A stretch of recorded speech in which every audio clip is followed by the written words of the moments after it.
This is That One Audition with Alyshia Ochse. I've never talked to anybody that is a neuroscience and a theater major. So I'm going to catch the audience up, and then I need you to explain to me what the impetus was. There are other actors with this exact same trajectory, one of whom I can remember the name of, the other one I can't. But anyway, Who's so I the just want to one? say, Who's also Columbia, did neuroscience and theater? not Columbia, but I'm pretty sure Alexandra Templar is an incredible actress. And I'm pretty sure that she studied neuroscience at Georgetown and is an actor. So I just want to say it's not just me. And there's another actor too, but I can't remember his name. And he's way more legit because he has like a doctorate. What do we consider legit? I think even just just being advantageous enough to be like, you know what, I'm going to do both. So Right. you moved around a lot, military background. I'm just curious, at what point are you like, you know what, this is the focus of where I want to go? Yeah, walk me through that. At what point were you like, you know what, I'm going to try both? Or did one kind of blend itself into the other for you? If you can connect those for me. I would love to connect those for you. First of all, I think that being excited about neuroscience and being excited about acting are two sides of the same coin. I am a person who is deeply curious about humanness, about the subjective experience that we're all walking around through this world in. And so I just think that they're two seemingly opposed ways at looking at the same thing. But as to how I even arrived in that, as a kid, I was just a ham. Like I was just a sucker for attention and was always doing elaborate shows for my parents and, like typical actor stuff, you know? So Um, cute. and somewhere along the way, I did know that I wanted to do it professionally, but coming from a family where no one in my immediate family was in the arts, that just seemed a little bit far-fetched or maybe not the best use of my talents and my parents' views at that point. So when I went to Columbia for undergrad, I picked Columbia because I wanted to be in New York and I wanted to be close to the theater, and I fell in love with the theater in New York. But I didn't have the courage yet or the self-knowledge yet to fully commit to the life of a performer. So I was pre-med. I studied neuroscience at Columbia. I also did a theater major, but it was more in performance studies. I wrote a performance studies thesis. And in my final year of school, I had this moment of kind of supreme clarity. It's like, I'm sure you've had those moments where you look back and you're like, that is a huge turning point. But when you're experiencing it, it feels like another day. But anyway, Columbia has an internal review process before you can apply to med school. And I remember it so clearly. I was looking at this pink sheet of paper with a bunch of things that I was going to have to do to even be able to apply to medical school. And I just knew, I was like, I could do this and kind of white knuckle it through this experience and do what's expected of me, or I can follow what feels like I must do, the thing that makes me feel alive. And so I applied to grad school, luckily got in, and that's when the pivot happened for me. And then at what point did you decide, okay, I'm also going to go to London and double down? And versus, because you are in New York and, Yeah. I'm watching your resume here. Off Broadway, Broadway seems to be the path that you want it to go on. Yeah, yeah, yeah. I'm curious why you wanted to step over to London before you really stepped into the lane of being in the city where you are, starting to work, hitting the ground, or did you hit the ground running and you were like, wait, I don't know if I know enough quite yet. Did Columbia not ready you fully? Yeah, the truth is at Columbia I took two acting classes and I did a lot of student theater and I really enjoyed doing that. but I knew I needed training. So I went to grad school right after undergrad. And that's when I went to Lambda. And the truth is, I picked Lambda because Lambda's where I got in. I applied to like 4 schools, and Lambda was the one who was like, all right, we'll take you. So I remember calling my best friend's mom and being like, yo, should I wait another year and like hold out to try to get into freaking Tisch or Juilliard or Yale or something? And she was like, well, you could wait tables for a year, or you could go to Lambda and see if it works. And I was like, you know what? I think I'll try to go to Lambda. And I was lucky enough that my parents helped me pay for the tuition, and I was able to take out a loan for my living experiences, and by the skin of my teeth was able to afford being in London at that time. But yeah, I wasn't, it wasn't so intentional as like, I got to go to London. That's where I'm supposed to study. They were the ones who would have me. And so I went where I was invited so that I could Following the get the green training I lights. needed. Yeah, following green lights. Okay, so Yeah. when you complete Lambda, were you like, okay, I'm getting right back to New York? What brings you back to New York? Are you able to get an agent and manager right away?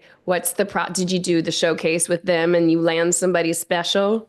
Yeah, that's a really funny story, which I'm excited to tell because I think this could have helped me when I experienced this. So when I was leaving Lambda, I had this weird chip on my shoulder that, I was like, I'm not marketable. Like, I don't have a clear type. Like, I'm just going to go to New York and do off Broadway with my friends and make experimental theater. And I don't care about the industry. What is industry? And, like someone who Uh-huh. has no life experience entering.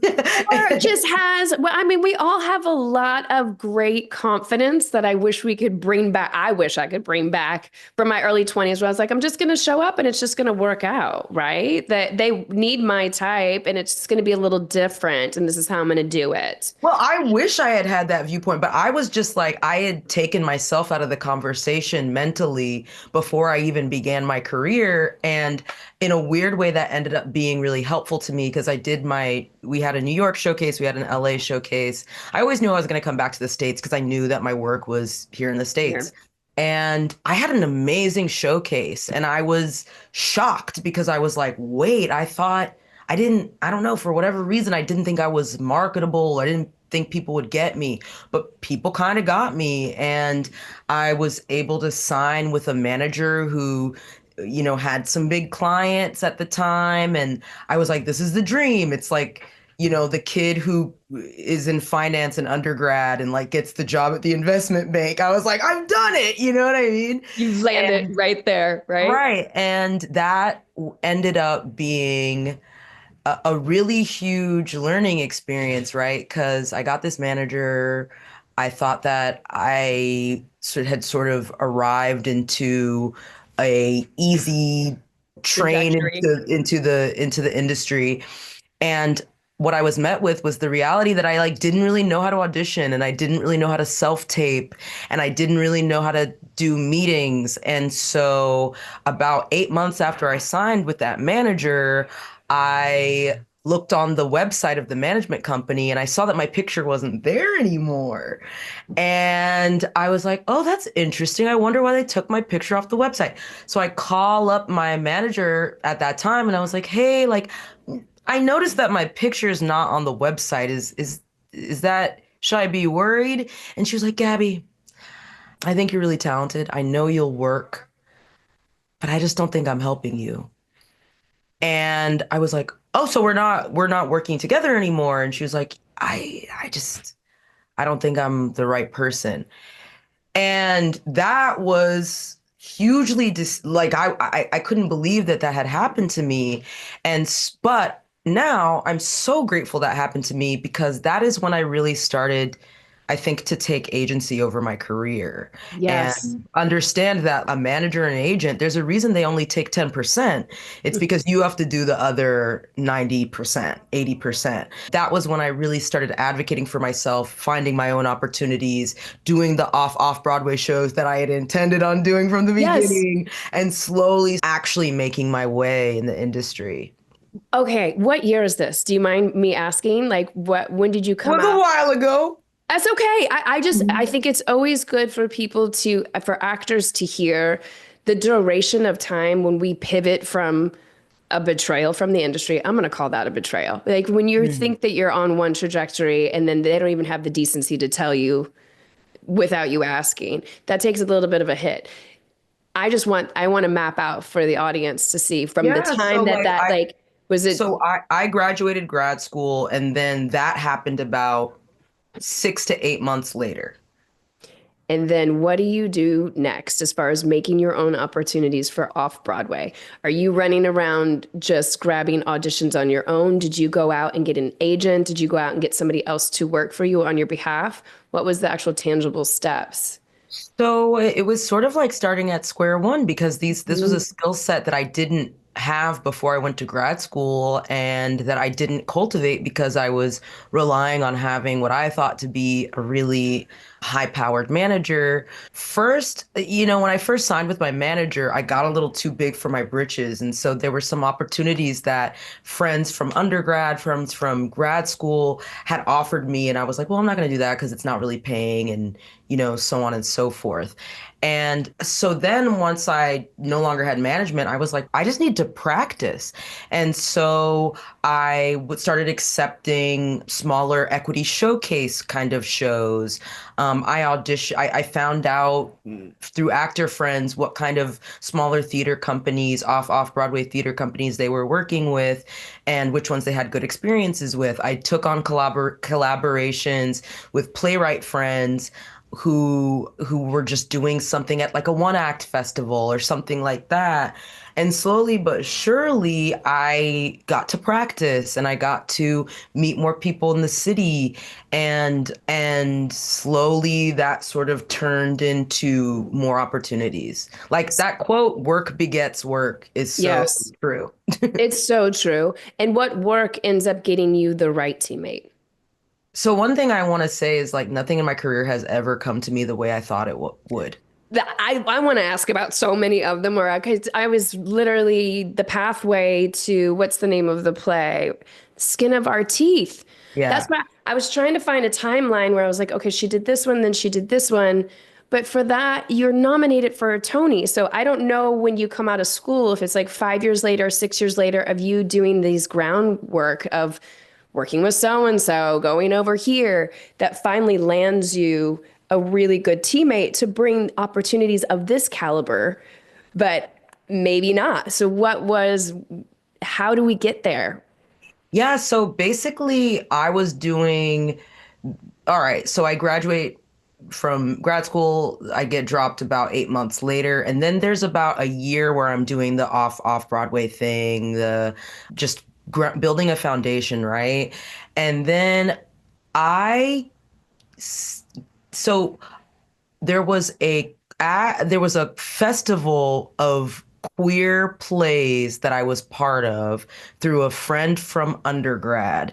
And someone I was in that play with knew the assistant of a playwright who was doing a festival of one acts at La Mama with Neil LaBute and a couple of other actors that you might know, like Richard Kind and Margaret Qualley and stuff like that. So she finds out that they lose an actor suddenly. And so they're auditioning people for a replacement very short notice. And so she puts my name in. And so I go in and audition for that. And so that's technically like my first off Broadway show. And through that, I'm able to go and do Williamstown as a non-equity member. And it was at Williamstown that I met Liliana Blaine Cruz, who I've now worked with, I think, 4 times, and who I ended up doing Skin of Our Teeth with. And so I would say being a non-ac at Williamstown was a really huge turning point because, I mean, it's coming back this year, which is really exciting. And it'll be so cool to see what a more equitable Williamstown looks like. But at that time, like that was the place to meet all the theater people. And so I was able to meet Liliana. I met a bunch of casting people through that. They got to know me. Then I get my first sort of like real TV part. And then I was able to get my first manager after getting a regional show through people I met at Williamstown. So did you have that manager before doing the television show, or did the television show also come in a roundabout way? Because that was going to be my next question. It feels like television and film come in a little bit later, and if that ever Yes. was that ever a lane? Because some people really just want to focus on theater, and I truly believe I think we got it backwards. The Mm. theater actors need to be paid. They need to be paid They do a need to be hell of a paid. lot more. But the way the system is kind of set up, it's like for you to get great theater now, they want you to be a television or movie star. So it's like you kind of have to. So I didn't know at any point where you're like, okay, I'm gonna also dip over here into television and film so I can raise my relevancy to get into the plays I want. Or if that also kind of just happened by chance. And I wouldn't say it quite happened by chance. It's kind of just like, like when I first came out of grad school, I was so naive and I didn't really know what it was like to be a working artist. I didn't know what it meant to live on a theater actor's salary. Yes. Um, Especially if you want to, like, I don't know, let's say have a vacation here and there or live alone. Yeah, these In things. New York. Yeah, Yeah, you're like, yeah. how am I Like, going to do this? like Yes. these things That become off Broadway dream is a little different when you have the finances involved, right? right. And then you start to realize, like perhaps I would like to be able to save some money one day. So it was more of a practical consideration of I need to be able to make a living wage, and so that means that probably from time to time I should do some TV work if I can get it. And yeah, my first sort of like real show. Okay, so my first ever TV show was the first thing I auditioned for professionally. Okay, because it's called That One Audition. And I know everybody, all the audience is going to be remiss because I get so many people that write in that I'm doing theater. I studied theater. I can't translate that to my auditions for television. Please help. So I was so curious to ask you exactly that. Okay, now you've learned a skill set. You're hitting the streets and hitting a good stride with theater. Now you have to learn how to audition kind of for television. Was there a learning curve for that? Obviously not. First one booked. Well, that was a fluke. Let's Honestly, hear it. I want to hear it. I that want to was hear the an fluke. absolute fluke. It was, thank you, Brett Goldstein. She was the first Ah, person who cast me. Yeah, she called in some people from our class when we were in showcase, and it was this show called I Love You, But I Lied, directed by Michael Selditch, who's a really wonderful guy who mostly works in documentary, actually. And it was all dramatic improv. So my audition was like I was playing a nurse who thinks she's switched some babies at birth. And so she's having to go and come clean to the families. And so that was my audition, and that was like the first TV audition I ever had. So it wasn't really, it you know was what I mean? It was theatrical. It was completely theatrical in nature. So that like worked out beautifully. Okay. exactly. And so that was really nice because, I was terrified. I didn't know what I was doing, but it was nice to get some experience on a set so that when I had my like first for real co-star, which was on House of Cards, I understood how a set works and wasn't totally out of like a fish out of water. But the way I got House of Cards was through a casting director at Telsey who I met at Williamstown. And so I got that job before I had representation. Ah, yes. Okay. Again, I like how we're spider veining out. Work begets work. Somebody is seeing you. When I think that that's what's great when you live in New York as well, or even London, even a little bit of LA. But if you're doing theater, people, I wish more people in LA would do the theater experience. But if you're Mhm. doing work, people are coming to see it. So the Mm. work begets work. So I'm just going to catch the audience up. You have House of Cards, Ray Donovan, Succession, Blue Bloods. You're hitting every show in New York that needs to happen, also while doing theater still at the same time. So is Mm. it after the play, after you Mhm. get nominated for a Tony, that the world opens up differently for you in television, in film? And I would love, how does Presumed Innocent, which so well done. So my favorite show. Thank you. Watched it twice. Oh my gosh, thank you so much. So, so good. I would love to know that audition story. Love to. I will tell you with pleasure. Yeah, the skin of our teeth really changed my life in a profound way. And when And you were doing it, did you have an idea of like, this is going to be the game changer? once again, no, because I've just learned now from doing this for long enough that you just never know how anything No. will be received. Things that you feel so strongly about and so excited about, maybe not even a ripple, and things that you couldn't care less about are the things that people want to talk to you about constantly. It's just the nature of, I think, a collaborative art form that depends on an audience, and you don't know what is going to be relevant to people. So with the skin of our teeth, it was the perfect confluence of like a really, really fantastic role, working with someone who I deeply trust and love, and who I know understands me and trusts me. And so the collaboration is very fruitful and easy. And I think it was a time in my life where I had very few expectations and very few fears. And so I was able to just, I knew that what I was doing on stage was deeply enjoyable for me and made me feel expansive and alive. And I didn't really care like what the impact would be, because I could tell on stage that the energy in the room was life-giving, and it wasn't because of Absolutely. my performance. It was like the confluence of all the incredible actors that I shared the stage with, like Roz Ruff, James Vincent Meredith, Paige Gilbert, Julian Robinson. Like, these people are heavy hitters. And so what we did, Priscilla Lopez, like, it was just, Yes. yeah, it was like the stars aligned in this really, really special way. But then, yeah, getting the Tony nomination, which again was as a unknown stage actor, you don't expect to play the lead in a straight play on Broadway. So that was already like a dream come true. And then you don't expect to get nominated for a Tony in your Broadway debut. So Well, okay. all And of it then was because, just kind of like, all right, ah, yeah. and if you'd be willing to go through it, what is the process for being nominated for a Tony? Because to be nominated for an actor in television and film, it's either the studio that's putting you up.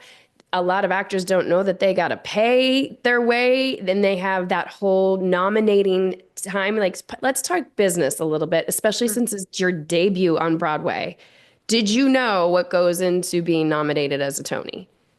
No, not at all. What does go into it? Okay, so there's the Tony nominating committee, and this is a group of, I think, 100 to 200 people, and these are all people who are theater artists.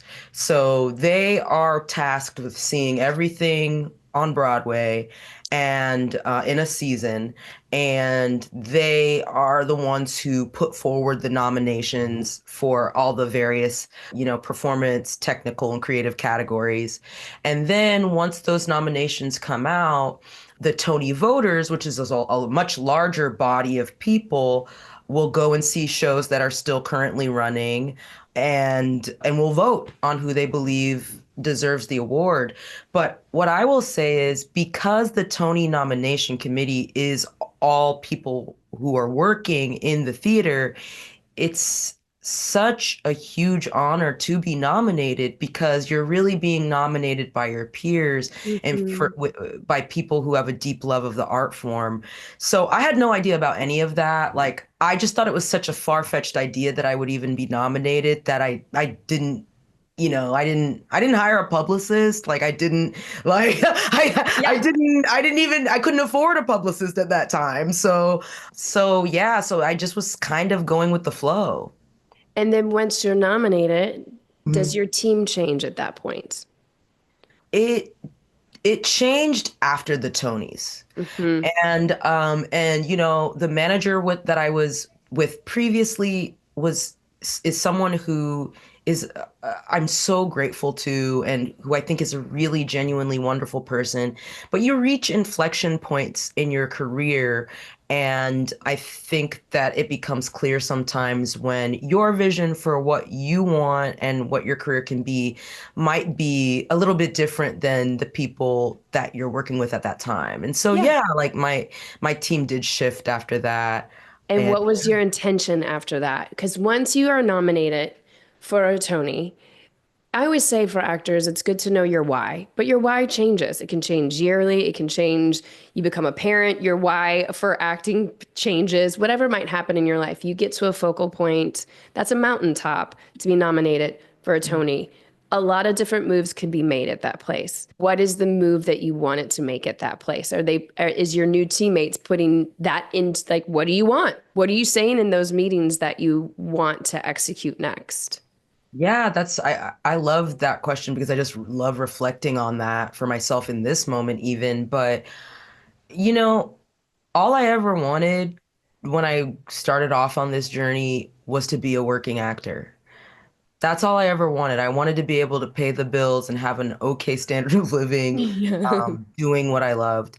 And after the Tony nomination, I mean, nothing is promised to any of us, but it did give me a little bit more of a sense of, all right, I've arrived at a moment where I think that if I want to work, I can work. But the next evolution after that moment is now I get to cultivate a career. Now I Yeah. get to have agency. Now I get to say no because there's enough coming in that I don't have to bite at everything that comes my way. And another sort of facet of that is I have been so lucky in the theater to really get to transform and really get to play a disparate collection of individuals, of really, really beautiful individuals. And what the Tony nomination gave me, and what I hope I continue to be able to live into, is I want to be able to have that same artistic richness in film and TV as I have in the theater. And so maybe this Tony nomination is a stepping stone to be able to have the same sort of artistic breadth and expansiveness that I have in my theater work on film and TV. And so Presumed Innocent is kind of part of that, of like having my first major recurring role on a show that I really was excited about, playing a character that I was really, really excited about. So So I can circle back to the audition process. yes, Like, yes, please. Because also Presumed Innocent, it being a remake, I was mhm, so, you get the audition. Are you going and watching the remake? Do you even mhm. care about the remake? What is your process of preparing for this audition all the way through? Because even I have so many questions, even how you guys shot it. Holding Sure. No, I'm happy to answer all of them. No, this audition came through, I think, right at the end of Skin of Our Teeth, I believe, and that show was super taxing. So whenever I was doing self tapes at that time, I didn't have time to overthink it. And I think as an actor, when you're auditioning, that's such a gift. Yeah, Because yes. when you can't overthink an audition, it means you can only rely on your authentic point of view and your honest in the moment sort of feeling. And that's really, I think, all anyone wants to see. So I remember I didn't even film all of the side, like every side. I'd only had time to do one page. And I was like, look, I'll do this first. I only have time to do this. I'm too tired from this show. I barely have a voice. Like I'm gonna do the first scene, and if they want more, I'll give them more.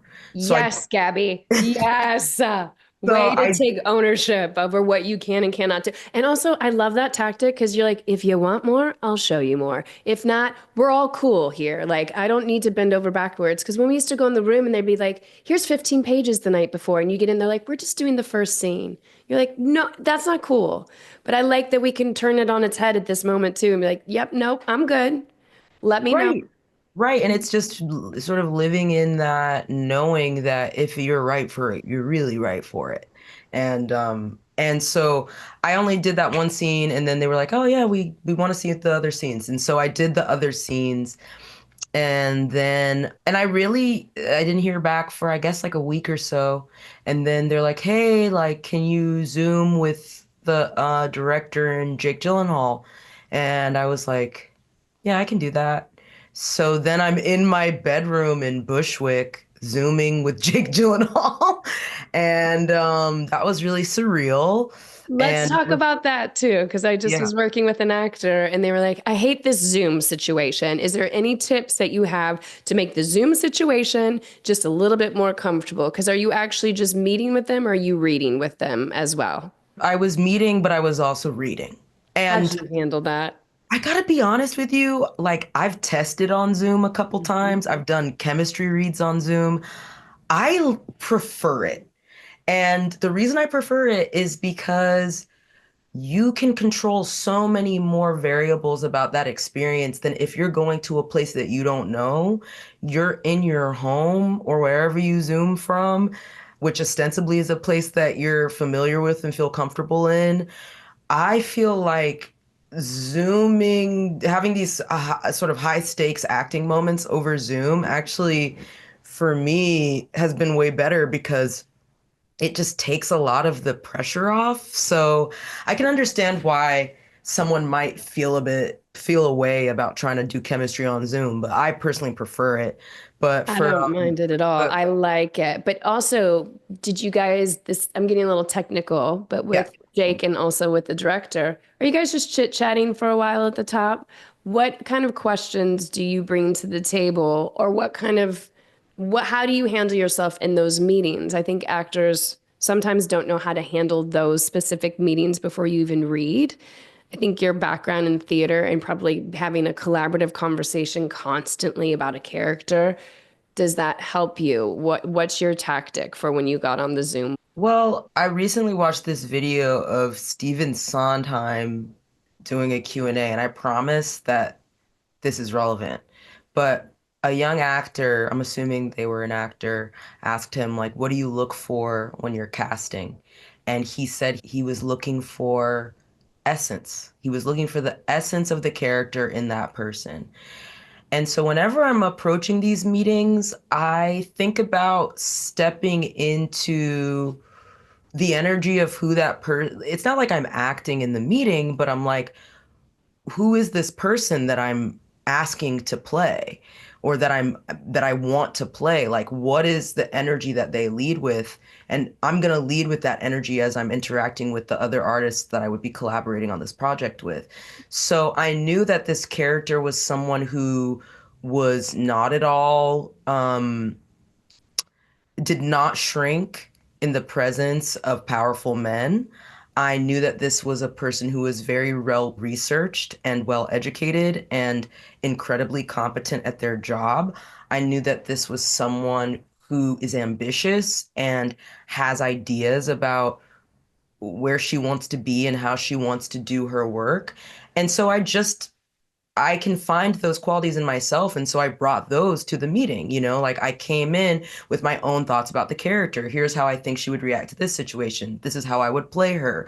And so if you're front footed in that way, I think it gives the people you're talking to a little bit of a little bit more trust in you. And then when we were doing, Greg Yatanis, who directed many of the episodes of Presumed Innocent, I remember he said, I need actors where if I throw a snake in their lap, they can handle it. And I was like, I wonder what that means, but okay. um, and so, that meeting was pretty intense because we went through all of the scenes that I had been assigned for the audition, and he didn't say a word. We just The moved from director didn't say a word. no, we just moved from scene to scene to scene, me reading with Jake, and that was kind of it. And I knew that I had done the best I could do. I didn't feel at all that there was something I wanted to express that had been left by the wayside. But you never know with those things. You don't. And how long before they called and said, "Do you want to come? You want to come work on this?" I think it was 2 weeks, and the crazy thing about it is I was on the phone to my friend. And I was complaining I was like, I don't think I got this job. And I think I'm perfect for this job. And like, I don't know what's wrong with them. Why haven't they told me? Da da da da da da da. Da. And literally, I get a call while I'm on the call with my friend complaining. And it's my reps saying, like, hey, like, you're going to go to LA. Oh, I love those. But it goes back to what you were saying earlier. It's the jobs that we're like, I'm not getting this. Whatever. That's the jobs you get. The ones that you're holding on to, you're like, I'm gonna get this. I nailed that audition. You're like, nothing? You didn't want to, okay. I mean, should I trust my instincts right now? But I love that that's the story. The TV and film landscape, it's constantly changing, but traditional actor training has largely remained the same. It's focused on a theater model whose main goal is to help you stretch the expression of your instrument. That's why you can have years of training, From scene study classes to audition classes. to even an MFA, and still not be able to book a 2-line co-star. That's why we created The Bridge for Actors. A collection of tech, craft, and business online courses to teach you the skills that you need to go from a student of acting To a working actor.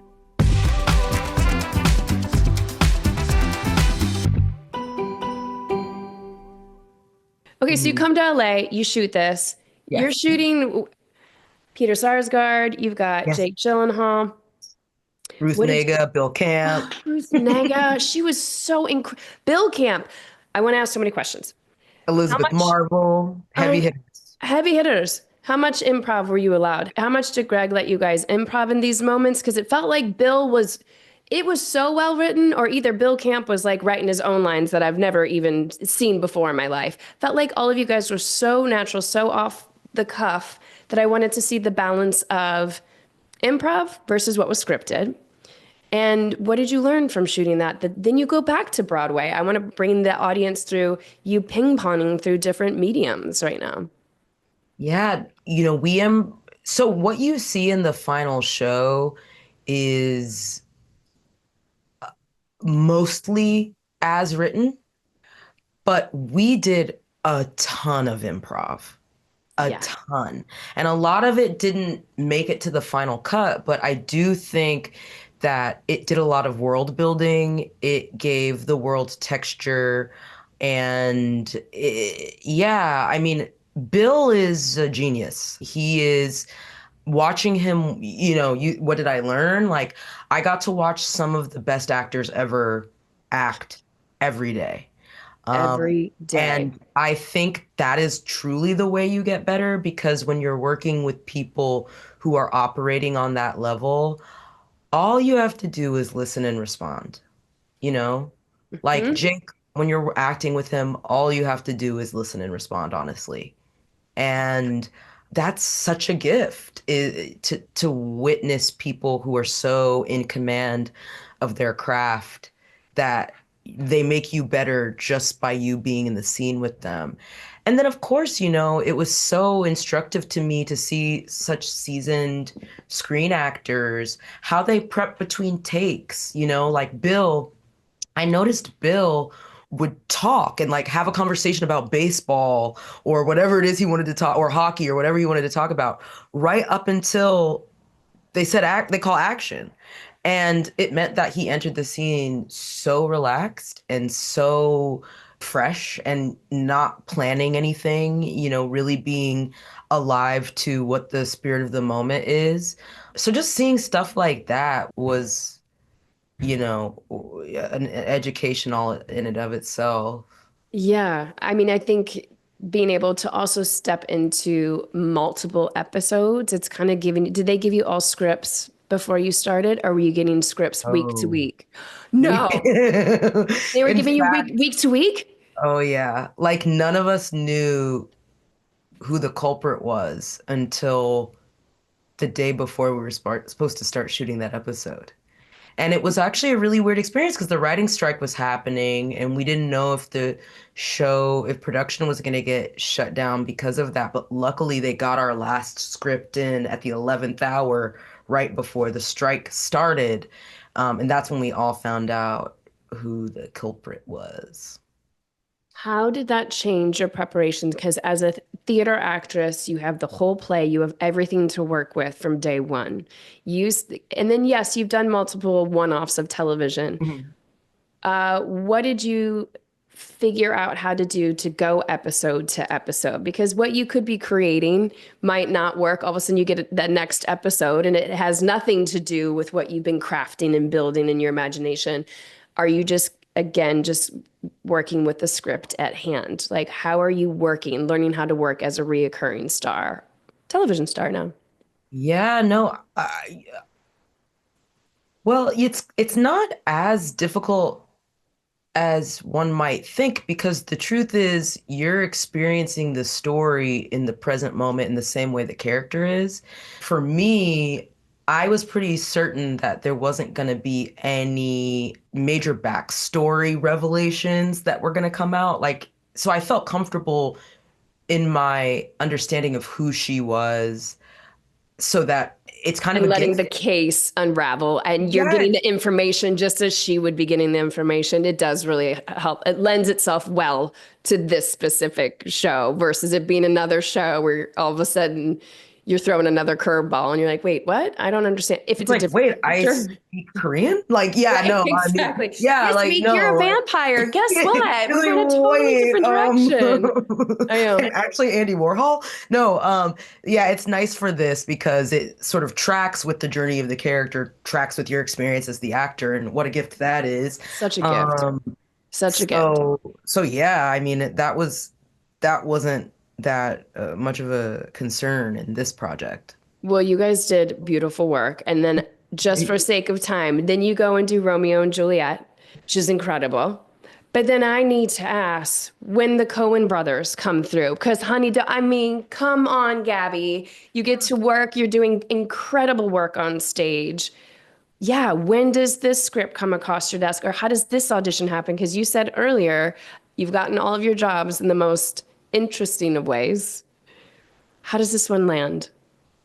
Man, so I auditioned for that first film they did with Margaret, Drive Away Dolls, and I got close to the part that Beanie Feldstein plays in the movie, and she's so amazing. Um, And how many years ago was that? that There's a was, oh my few. God, that was Let me look. I can't remember what year that was. That must have been I'm looking. So 2020.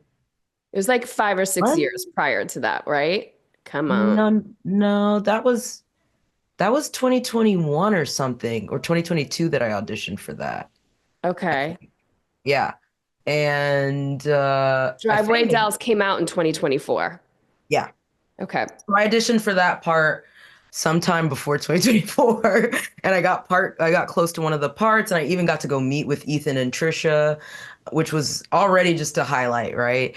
And then we find out that they're making this next movie in this lesbian B movie trilogy that they're making. And I got sent up this part, and I couldn't really make heads or tails of who she was or what her vibe was. And so I just did something. And oh, the reason I got the first audition for Driveway Dolls was because of Skin of Our Teeth. I had a feeling. I had a feeling. Thank God, their son had seen me in that and was like, "Hey, there's this actor, Gabby Beans." So thank you to Ethan and Trisha's son. But so yeah, so this next movie comes around, and then they have me audition for this part. I send in a tape, and they essentially say like, "That's not her. Like what you did isn't her. This is how you should do it, and we want to come back and meet with you over Zoom and have you redo it." And so I was like, that's cool. Like, I'm not married to doing it the way that I did it. And so I just took the adjustment and I did the scenes over Zoom and made them giggle a little bit, which was pretty cool. And then I honestly didn't think I got it because this is funny. Like, I remember at the end of the Zoom, Ethan said, you should really consider becoming an actor. And I was like, And I'll give it some. I'll give it some thought. But in my mind, because we don't know how things go. In my mind, I'm like, that's the kind of thing you say to someone when you're letting them down easy. Like I couldn't yes. just take that at face value. And then yeah, 2 days later, I got that call. I think it was on Valentine's Day. I got the call that they wanted me for the film. And And working with then them was an absolute I peak need to, experience. yeah. Is it the same? You're wrapped at 2 or 3. I want to know the experience, what you took away from working with the Coen brothers that's going to take you into the next project. You're getting to learn and work on some incredible stages with incredible people to mirror back to you, insane talent that you have, and then be invited to the television world and now invited into a film, a very cinematic world. You're Hmm. learning, like, these learning grounds are rich. Oh yeah, yeah, yeah, totally. I mean, what's really cool about Ethan and Trisha, because they're the directors. It's Ethan and his wife Trisha Cook, who also is a longtime editor for the Coen Mhm. brothers. But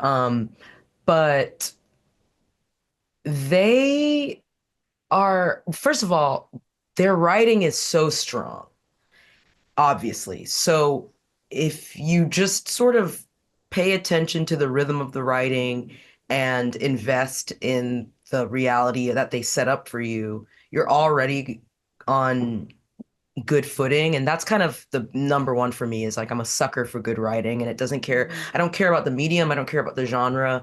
If the character is vivid and the writing is strong, I want to be part of that. And that couldn't be more true for them.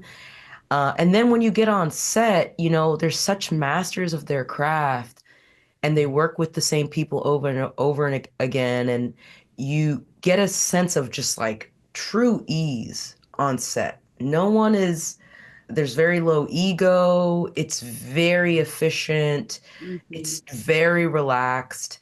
And what I loved about the way that they give notes is they really give you a lot of autonomy as an actor to do what interests you. And a lot of the notes that I got were just rhythmic notes, just like the music of the language, because it's comedy. So, it's very rhythmic. And so they'll give you kind of a tempo note or an emphasis note. And they don't care how you get there, but as long as it sounds right, that's kind of what they're looking for. And I found that way of working to be so luxurious, frankly, because it's like, okay, you can let me do my imaginative work and you're not trying to tell me how I should feel, but you just need to hear it a certain way and I can deliver on that and get there in a way that feels interesting to me. So I Yes. loved working in that way. So speaking of a note, and then you said earlier about like good writing, and they have great writing. What was the note that they gave you from your initial tape to then you guys doing it as a Zoom? Okay, so when I first did my tape, I was playing her like a very sort of like world weary, cigarette smoking, like, yeah, kind of lady. And they were like, no, no, no, she's over caffeinated. She's bright, maybe too bright. She's sort of like right there. And so I was like, oh yeah, I get that. So it was an easy shift to make. Wow, that's wild to me that you can. I mean, again, it's all perspective and point of view. And it's so nice that when you're such a strong actor, they're like, no, let's just throw something else on you. And that works like that. How do you, when you get an audition, stage or television and film, other than reading the script, what's the first couple of things you do? So I'll look at who's directing it. Mhm. I'll look at who wrote it. I'll look at their past work, what vibe it is. I'll look at what studio's producing it, or if it's a feature, the producers, their past body of work, just so I can get a kind of a larger sense of the context that a project is happening in. And then I try not to read the breakdown too many times because I'm like sometimes that can be they tell you what to do and it's like no, like I got to do what I want to do.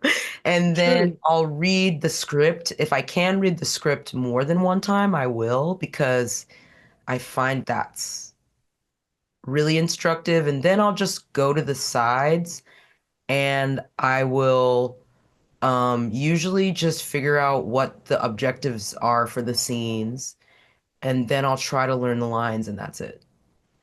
It's working. I always like, because it's called That One Audition, I always ask every person how they prepare. And it is really fascinating to sometimes see the simplicity and then sometimes the complexities of what people will go through. But I do really think that when you're as trained as you are, that sometimes there's not a lot of effort required when it is great writing. It just kind of it just rises to the surface. And you are just an incredible talent. You demand the stage. I mean, obviously, everybody, and then how you're effortless on television. And I think that sometimes that crossover takes a second. It doesn't take you any seconds at all. No, I mean, let me just say, like, I think that auditioning and especially doing self-tapes, it's just a muscle that you need to work. And I've had, like, I used to keep a spreadsheet of all my auditions and all my callbacks and stuff like that. And I saw my progress over the years, but it took years to get to a point where I feel comfortable auditioning. And I think that everyone's different. Like me, I can tend to overthink things. I can tend to overcomplicating things. So my process is intentionally very, very simple because I found that if I'm too... First of all, if you care too much, then you won't get it. And also, if you're too invested in trying to present an idea, they don't see you. So I've had to, some people's process might be figuring out how to do more things. My process has just been simplifying so that I can arrive honestly, because I'll be doing too much. Like, I honestly will. Thank you for saying that. I can't tell you how many people, I mean, that's exactly how it goes. If you care too much, you're pushing, you're trying to validate that person seen from afar. The self-taping game, I think, probably really enhanced that transition for you. So many actors are so against the self-taping, but I think if you actually start to really anchor into it, it prepares you for set. Knowing how to work that frame, knowing how to make choices, knowing how, like, oh, if I'm a little closer to camera, oh, that punctuates that a little. It can be a lot of fun. And simplicity is really great for us overthinkers. I'm right there with you. If I have too much time for an audition, sometimes that doesn't work either. Sometimes I'd like that next day. I'm like, okay, what are we going to do? Got to pop in and do it. Got to just do it right now. You don't have time to overcomplicate it. And I will say that the thing I've loved about self-tapes is now I'm at the point where once I have a take I know I can send, I just do one more take and that's it.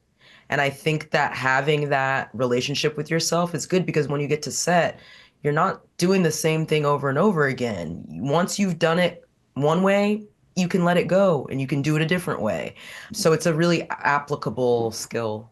I think so. If you're not getting your hours on set right now, you can get your hours in your own self-taping studio, figuring out how to hit that mark, figuring out what to do.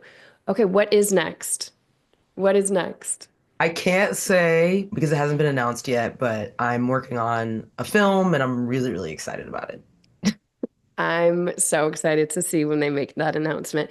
Thanks for letting me just pick in. Really, truly, this is how I built this. And I think getting to see how other people manufacture, manifest, make something into it. I mean, you're doing it. I cannot wait to see what's next. Thank you. Thank you. Where can everybody find you? This has been so fun.